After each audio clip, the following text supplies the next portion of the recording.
Kiranoday news, निपक्ष आणि निर्भीड न्यूज चॅनल मध्ये आमचे तृतीय पंच साहेब सर्वांची मीटिंग घेतलेली. आम्हाला घरकुलासाठी आणि काही जागा सुविधीकरणासाठी मीटिंग घेतली होती. मग साहेबांनी सांगून आमचे नगरसेवक विक्रम भैया परत लक्ष्मण भाऊ यांनी आमच्यासाठी तृतीय पंथी समाजासाठी माऊल्या बहिणी सगळ्यांनी झटून आमच्यासाठी बचत गट योजना तयार केलेल्या आहे आणि आज मिळणार आहे आम्हाला बचत गट.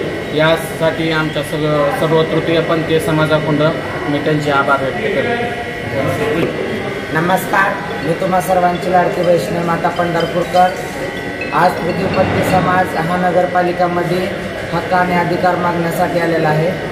लक्ष्मण भाऊ सिरसट, माऊली आबा, विक्रम भैया आणि दीपक आबा त्या सगळ्यांनी आम्हाला बचत गटाचा सहकार्य केलेला आहे आणि घरकुलासाठी जाग्यासाठी सध्या साहेबांना प्रस्थान मांडलेलं आहे. तर श्री रेणुकादेवी बहुदर्शी पंढरपूर आमचे परशुगुरू पंढरपूरकर यांच्या संपर्कात आणि मार्गदर्शनाखाली आम्ही इथं आलो आहे आणि आमची मदत केल्याबद्दल हात जोडून मी नम्रतेची विनंती करते की तृतीयपंथी समाजाला तुमचा असाच पाठिंबा आणि न्याय मिळवून द्या, हीच हात जोडून नम्रतेची विनंती आहे. पंढरपूर नगरपालिकेमध्ये माननीय मुख्याधिकारी रोकडे साहेबांनी तृतीयपंथी समाज बांधवांची एक बैठक घेतली.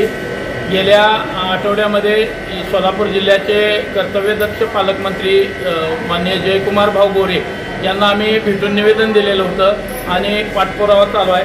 आज पंढरपूरचे आमचे माजी नगराध्यक्ष आमच्या सर्वांचे नेते लक्ष्मण भाऊ सिरसट यांच्या नेतृत्वाखाली भाजपचे माजी तालुकाध्यक्ष विक्रम भैया, आरपीआयचे नेते दीपक चंदनशिवे यांच्या नेतृत्वाखाली आम्ही या सर्व तृतीयपंथी बांधवांच्या सोबत या ठिकाणी बैठक झाली.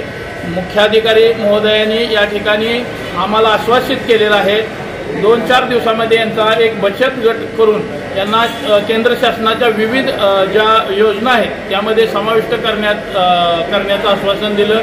तसेच या सर्व बांधवांना नगरपालिकेमध्ये जे हे मागून आपले जीवन जगत असतात तर नगरपालिकेमध्ये हक्काची त्यांना नोकरी देण्याचंही आश्वासन आम्हाला या ठिकाणी दिलेलं आहे. अतिक्रमण विरोधी पथकामध्ये यांची लवकरच नेमणूक करण्यात येणार आहे. तसेच यांना पंढरपूर शहरामध्ये जागा आणि पंतप्रधान घरकुल योजनेमधून यांना हक्काचं घर सुद्धा देण्याचं आज माननीय मुख्याधिकारी महोदयांनी कबूल केलेलं आहे. सर्व बांधवांना समाजाला सुद्धा माझी विनंती आहे की या सर्व बांधवांना समाजात चांगलं काम करण्यासाठी येऊ द्या. समाजानं त्यांच्याकडे बघण्याचा आपला दृष्टिकोन बदला. ही सुद्धा एक आपली भावंड आहेत, आपली माणसं आहेत. आपल्या माणसाची आपलेपणाची वागणूक तुम्ही सुद्धा यांना द्यावी. Subscribe now and press the bell icon. Never miss an update.